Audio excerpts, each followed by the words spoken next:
John's leather folder snapped shut like a gunshot. He stood tall, his polished black Oxfords inches away from the dusty, calloused feet of Susie, his own mother. While she sat huddled on a discarded crate, her torn wrapper stained with the grime of the market, John leaned down, his face twisted in a mocking smear. He didn't offer a hand, he offered a laugh. "Look at you, woman," he boomed, holding his multi-million-dollar contract aloft like a trophy. "I am about to become the youngest partner in this city's history, and you are here begging for loose change. You are a stain on my legacy." The market crowd paused. Phone screens glowed as onlookers recorded the spectacle. A high-flying executive in a $1,000 suit belittling a woman in rags. Susie's hands trembled as she reached out, not for his money, but for his gaze. "John, please, I only wanted to see if you were well," she whispered, her voice cracking. "Don't call my name," John roared, his eyes burning with a cruel fire. He shook the contract in her face. "This signature right here, the billionaire who owns my firm, this is the only family I need. You are nothing." He turned to walk away, a final insult on his lips, when a sharp, melodic ringtone cut through the market noise. It wasn't John's high-end iPhone. It was coming from the depths of Susie's tattered rags. John froze, his brow furrowing in confusion as his mother pulled out a device that looked far too expensive for a beggar to own. Before we begin, kindly subscribe. Let us know in the comments where you're watching from and how this touched you. John stared at the small, battered device in Susie's trembling hand as if it were a venomous snake. The high-pitched, crystal-clear ringtone continued to slice through the humid air of the market, a sound far too sophisticated for the scrap of plastic and glass she held. He let out a sharp, jagged laugh, looking toward the crowd of onlookers for validation. "What is this, old woman? Did you steal this from a trash can? Or is this just another way to embarrass me, pretending you have someone important to talk to?" Susie didn't answer. With fingers that still bore the stains of the market dust, she swiped the screen. Before she could speak, the roar of powerful engines drowned out the haggling of the tomato sellers. 3 jet-black SUVs, their tinted windows gleaming like obsidian, tore through the narrow market path, sending clouds of red dust swirling into the air. The crowd scattered in a panic as the vehicles screeched to a halt, forming a protective semicircle around the woman in rags. John stepped back, his expensive leather folder clutched to his chest. His heart hammered against his ribs, a sudden cold dread replacing his arrogance.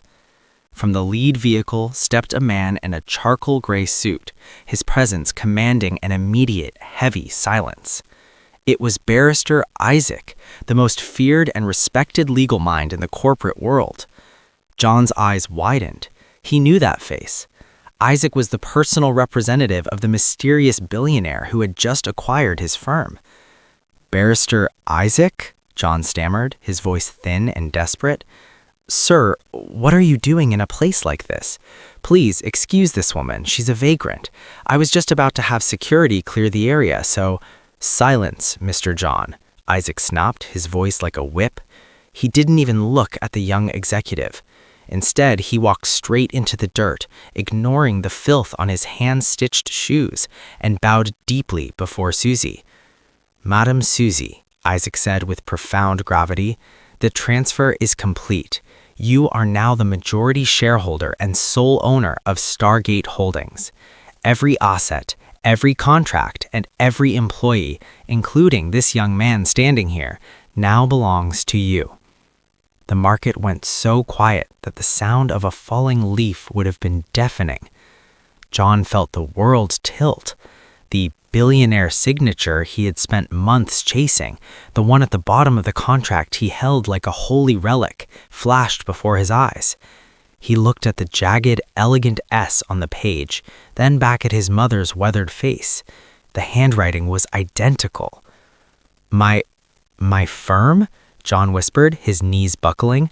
She She is the owner? Susie stood up slowly, her rags fluttering in the breeze. She didn't look like a beggar anymore. The fear had vanished from her eyes, replaced by a weary, heartbreaking clarity. She looked at the phone in her hand, then at the son who had just called her a disgrace. "You said you didn't need a family, John," she said softly, her voice carrying across the silent market. "You said you only needed this signature. Well, now you have it. But I wonder if you realize what it actually cost you." The transition from the filth of the market to the opulence of Victoria Island felt like a fever dream. As the black SUV glided over the smooth asphalt of the Lekki-Ikoi link bridge, Susie stared at her reflection in the tinted glass. She barely recognized the woman looking back.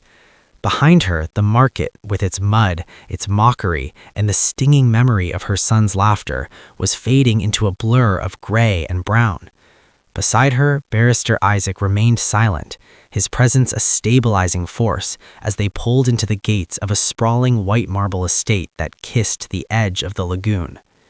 Inside the mansion, a team of stylists and assistants moved with clinical efficiency. The tattered, ash-colored gown that had been her skin for years was finally peeled away, replaced by the cool touch of silk and the weight of genuine gold. As the warm water of a rainfall shower washed away the literal and figurative grit of her past, Susie wept. They were not just tears of relief, but tears of mourning for the son she had lost to the idol of success. Meanwhile, across the city, John was a man unraveling. He paced the length of his glass-walled office at Stargate Holdings, his tie loosened and his sweat soaking through his expensive shirt. The billionaire signature he had worshipped now felt like a death warrant. Every time he looked at the contract on his desk, the elegant looped S seemed to mock him. He had spent the last 3 hours calling every contact in his network, his voice rising to a frantic pitch with each unanswered query. "Who is she?" he screamed into his phone, slamming his fist onto the mahogany desk. "I don't care about the legal shield. I need the name of the majority shareholder who authorized the takeover." His secretary, a young woman who had once admired his confidence, now looked at him with visible pity. "Sir," she whispered, her hand trembling as she held a tablet. "The internal memo just went out. The new chairperson hasn't released a formal name yet, but she scheduled a mandatory board meeting for tomorrow morning at 9. The memo says she wants to meet the employees she personally knows." John froze. The words "personally knows" echoed in his mind like a rhythmic drum. He flashed back to the market, the way his shoe had nearly connected with his mother's ribs, the way he had spat on the ground near her feet. He tried to convince himself it was impossible. His mother was a beggar. She was a woman of rags and dust. She couldn't be the ghost in the machine of his corporate world. But as he looked at the gold pen he had used to sign his soul away, he noticed a single smudge of red market dust on the cap. The room began to spin. He wasn't just losing his job. The very ground he stood on was turning to quicksand. The morning of the board meeting arrived with a heavy, suffocating humidity that seems to trap the very air inside the Stargate Holdings skyscraper. John stood before the floor-to-ceiling windows of the executive lounge, adjusting his silk tie for the 20th time. His reflection looked ghost-like against the glass. The dark circles under his eyes told the story of a man who had spent the night drowning in what-ifs. He checked his reflection, trying to summon the arrogance that usually shielded him like armor. He was the golden boy of the firm. He was indispensable. Surely, whoever this mystery chairperson was, they would value his results over a petty market squabble.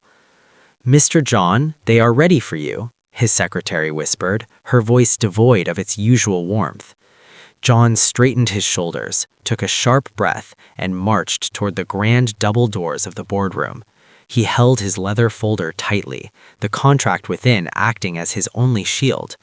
He imagined a stern, elderly man in a bespoke suit, perhaps a foreign investor, someone he could charm and impress with his quarterly projections. He pushed the doors open with a flourish, ready to offer a rehearsed winning smile. The room was vast and silent. At the far end of the long, polished mahogany table, the high-backed executive chair was turned toward the window, overlooking the Lagos skyline. Barrister Isaac stood to the side, his hands clasped behind his back, his expression unreadable. "I am here as requested. I have the finalized documents ready for the chairperson's signature." Slowly, the massive leather chair began to rotate. John's heart performed a sickening somersault in his chest. As the leather chair locked into place, his breath hitched, and the leather folder slipped from his nerveless fingers, hitting the carpet with a dull thud. There, seated in the throne of power, was the woman he had mocked in the mud, but the rags were gone. Susie sat draped in a deep emerald silk suit that glowed under the recessed lighting.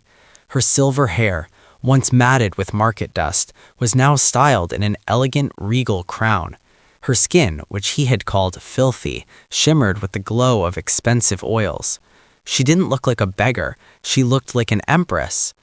"You're late, John," she said, her voice calm and terrifyingly steady. John's knees shook so violently he had to reach for the edge of the table to remain standing. "Mother?" "In this room, I am the chairperson," Susie replied, leaning forward into the light. The gold pen in her hand caught the sun, the same pen that had signed the contract John now saw lying forgotten on the floor. "And you are an employee who has just been called in for a performance review.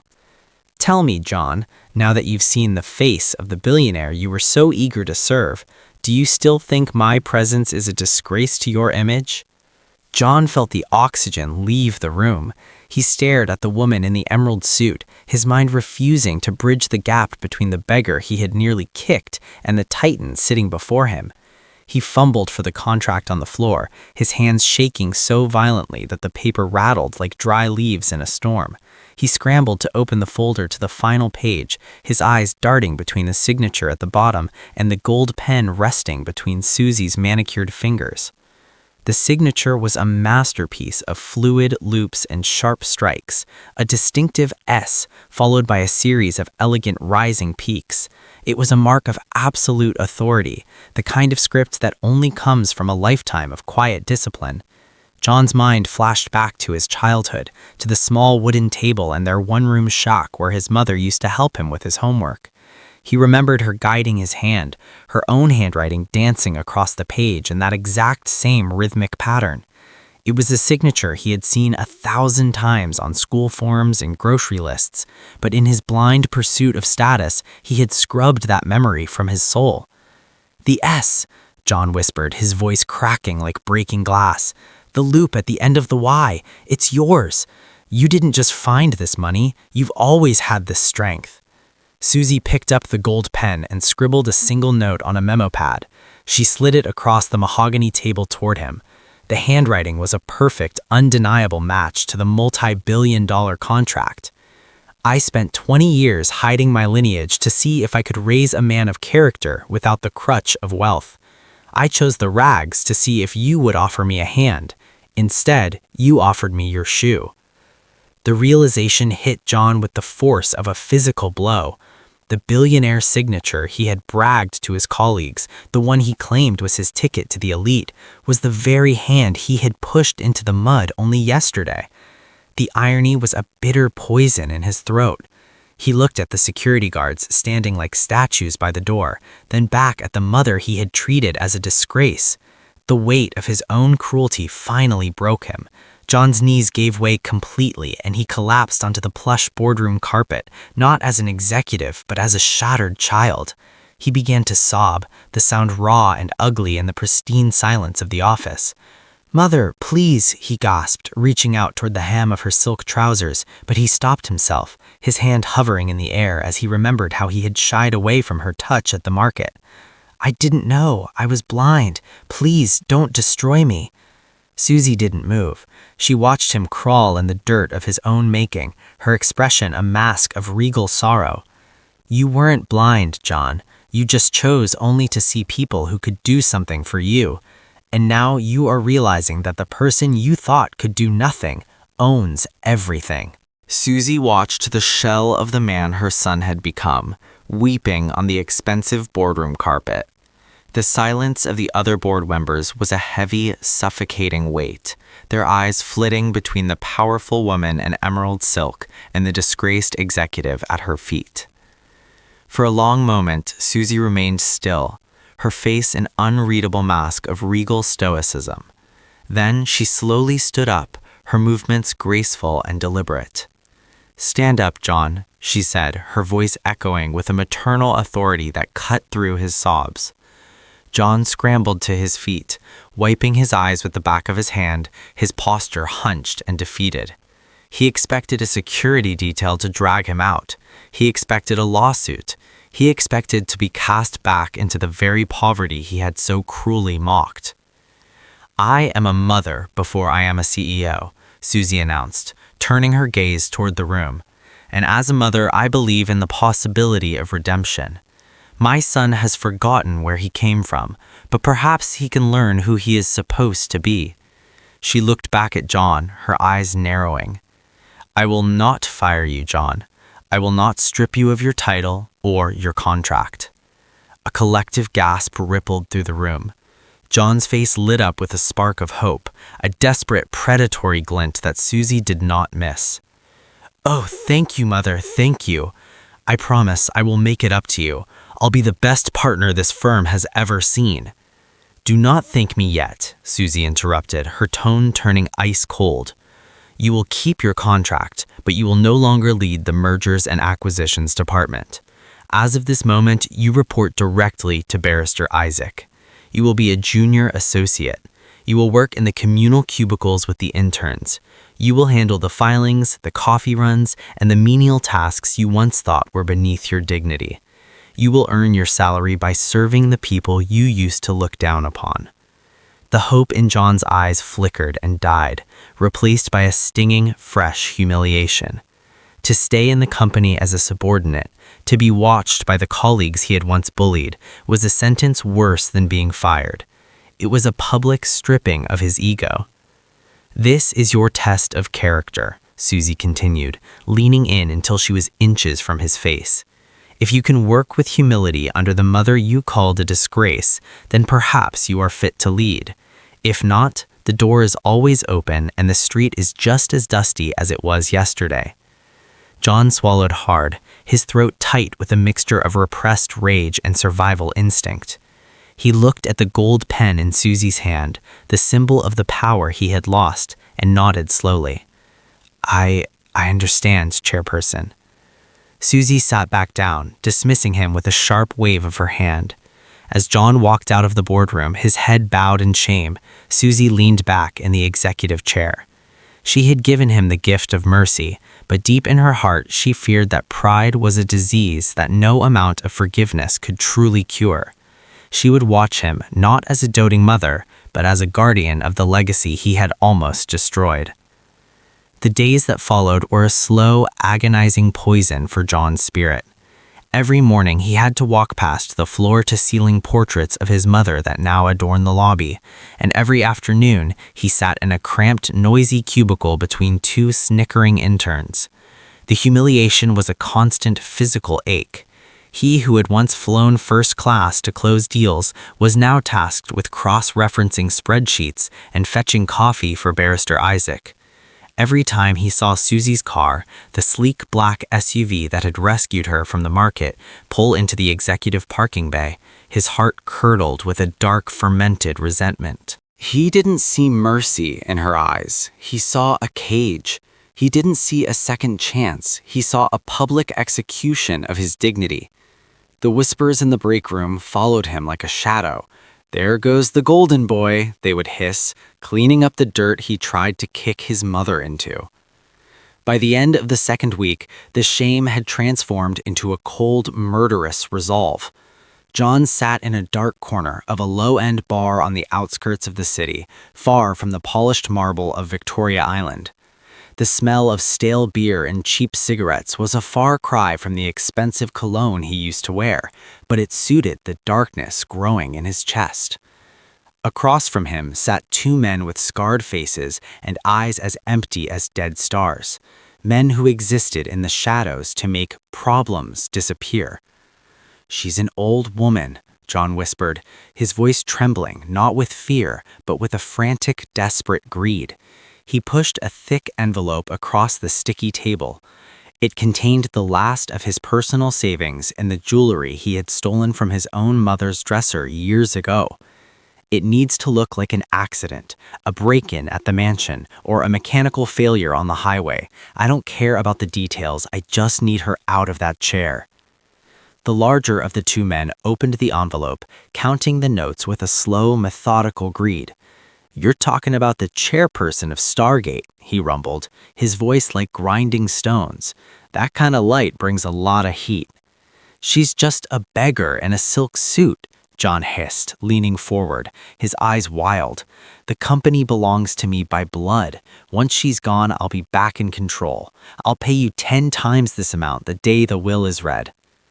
He thought of the gold pen in Susie's hand and the way she had looked down at him from her throne. In his mind, he wasn't committing a crime, he was reclaiming his birthright. As he walked out into the humid night air, John felt a sick sense of relief. The poison of pride had finally blinded him completely. He had forgotten that the woman he was plotting to kill was the same one who had once traded her last meal so he could eat. To John, she was no longer a mother, she was simply the final obstacle between him and the world he felt he deserved. Amara stood in the shadows of John's home office, her heart drumming a frantic, uneven rhythm against her ribs. She had come to surprise him with dinner, a small gesture to soothe the jagged nerves he had displayed since his demotion. But the man she saw through the cracked door was a stranger. John was hunched over his desk, his face illuminated by the cold blue light of his laptop, whispering into the receiver with a venomous intensity that made her skin crawl. "Friday night," John hissed into the receiver. "The security detail changes shifts at midnight. The back garden gate will be unlatched. Just make sure the job is done before the sun rises." Amara gasped, her hand flying to her mouth to stifle the sound. She backed away, her mind reeling. She knew John was bitter, she knew his pride had been wounded, but she never imagined he would harbor a darkness this deep. He wasn't just planning a corporate coup, he was planning a funeral for the woman who had given him life. She fled the house, the cool night air feeling like a slap against her heated face. She had always loved John for his ambition, but now she saw it for what it truly was, a consuming fire that burned everything it touched.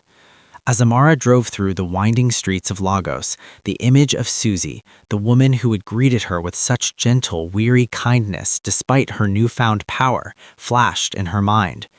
Amara knew that if she stayed silent, she was as guilty as the men with the scarred faces. She pulled up to the gates of the Victoria Island mansion, her headlights cutting through the darkness. The security guards recognized her, but their expressions were wary. "I need to see the chairperson," she pleaded, her voice shaking. "It's a matter of life and death." Minutes later, Amara was ushered into Susie's private study. The room was filled with the scent of jasmine and old books, a peaceful sanctuary that felt dangerously fragile. Susie was seated by the window, a shawl draped over her shoulders, looking out at the city lights. She looked up as Amara entered, her eyes softening with genuine concern. "Amara, my child, what is it? You look like you've seen a ghost." Amara fell to her knees beside Susie's chair, seizing the older woman's hands. "It's John," she sobbed, the words tumbling out in a broken rush. "He's lost his mind, Mama Susie. He's hired people, bad people. They're coming here on Friday night. He wants the chair, and he thinks the only way to take it is to take your life." The silence that followed was heavier than any scream. Susie didn't gasp, she didn't faint. She simply closed her eyes, a single hot tear tracing a path through the faint lines of her face. The warning bell had been rung, and though her heart was breaking for the son who would rather be an orphan than a subordinate, the Empress of Stargate felt a cold, iron resolve settle in her bones. She reached out and stroked Amara's hair. "Thank you, my daughter," Susie whispered. "You have saved my life. Now I must save what is left of my soul." The Friday night air was thick and heavy. a deceptive stillness hanging over the Victoria Island estate. Inside her master-darkened suite, Susie sat in a velvet armchair, her hands folded over a small prayer book. She didn't turn on the lights. She didn't need to. The glowing monitors of the security feed hidden behind her vanity mirror told the story of the impending betrayal. On the screen, she watched as the back garden gate swung open, unlatched just as John had promised his monsters. Shadows detached themselves from the darkness of the perimeter wall. 3 men, cloaked in black and moving with the silent agility of predators, crept across the manicured lawn. They carried the tools of their trade, muffled weapons, and the cold intent of those who kill for silver. From her high vantage point, Susie felt a hollow ache in her chest. Every step they took toward her door was a step her son had authorized. Every breath they drew was paid for with the money she had once hoped would be his inheritance. The hitmen reached the glass patio doors, one of them drawing a glass cutter with practiced ease. But as the first man reached for the handle, the world exploded into blinding white light.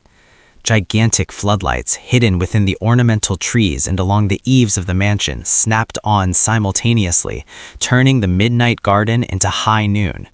The hitmen recoiled, shielding their eyes, but there was nowhere to run. From behind the marble pillars, out of the shadows of the hedges, and even from the balconies above, a dozen plainclothes officers stepped forward. They didn't look like guards. They looked like businessmen and gardeners, but the heavy tactical vests and the leveled barrels of their rifles spoke of a different reality. "Drop your weapons, now," a voice boomed. Barrister Isaac, standing at the center of the lawn with a wireless headset, his face set in a grim mask of justice. The lead hitman looked around, his empty eyes finally filling with the realization that he had been walked into a cage. He dropped his silenced pistol into the grass, his accomplices following suit as the officers swarmed them, the metallic click of handcuffs echoing through the night. Upstairs, Susie watched as a 4th figure was led out from the shadows of the pool house. It was John. He had come to watch, to ensure the problem was solved so he could claim the throne. His face, caught in the harsh glare of the floodlights, was a map of terror and disbelief. He looked up at the master suite window, catching a glimpse of a silhouette behind the glass. Susie stood slowly and pulled the curtain shut. She didn't need to see the look on his face. She had already felt the death of her hope. The mansion sting was a success, but as the police sirens began to wail in the distance, Susie knew the hardest part of the night was yet to come. She had saved her life, but the cost was the total and final loss of her only child. The fluorescent lights of the courtroom hummed with a sterile, unforgiving energy as Susie sat on the front bench, her back as straight as a cedar tree. She wore a simple charcoal suit, a stark contrast to the emerald silk of her boardroom triumph. Beside her, Barrister Isaac remained a silent sentinel, his hand occasionally resting on the back of the bench to offer a steadying presence. Across the room, in the wooden dock, John looked like a ghost of the man who had once mocked his mother in the market. His expensive suit was crumpled, his eyes sunken, and his hands trembled as he gripped the railing. The evidence was absolute. The recordings from the mansion, the testimony of the hitman, and the digital trail of the money transfer left no room for doubt. As the prosecutor detailed the cold-blooded nature of the plot, a heavy silence descended upon the room.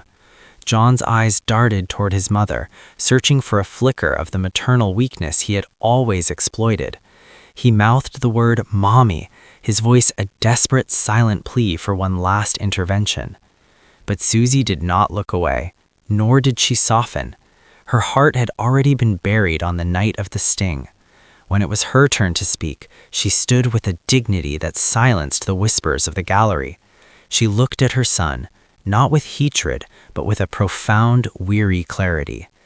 "I gave you life twice, John," she said, her voice echoing through the chamber. "Once in a shock when I had nothing, and once in a boardroom when I had everything. You tried to take mine because you couldn't stand to see a beggar sitting in your throne. You didn't just try to kill a CEO, you tried to kill the woman who bled so you could breathe." The judge cleared his throat, the sound like a gavel strike. John, for the attempted murder of your mother and the solicitation of a capital crime, I sentence you to life imprisonment without the possibility of parole. A visceral, animalistic wail broke from John's throat as the prison officers moved in. "No! Mother, please forgive me! I'm your son!" he screamed as his heels dragged against the floor as he was hauled toward the iron doors. He turned back one last time, his face contorted in a mask of primal terror, but the heavy doors swung shut with a finality that shook the room. Susie took a long, shaky breath and closed her eyes. The weight that had been crushing her chest for years finally lifted. Outside, on the steps of the courthouse, the Lagos sun was bright and uncompromising. Amara was waiting there, her eyes red from weeping. Susie reached out and took the younger woman's hand, a silent pact of shared survival. "Is it over?" Amara whispered. Susie looked toward the horizon where the skyscrapers of the city she now partially owned reached for the clouds. "The battle for his soul is over," she replied softly, "but the journey for my peace has just begun." She didn't look back at the courthouse. She walked toward her car, a woman who had lost a son but had finally saved herself, realizing that while money could build a mansion, only truth could build a home. For the first time in a long time, Susie chose to breathe. She chose to live. She chose peace.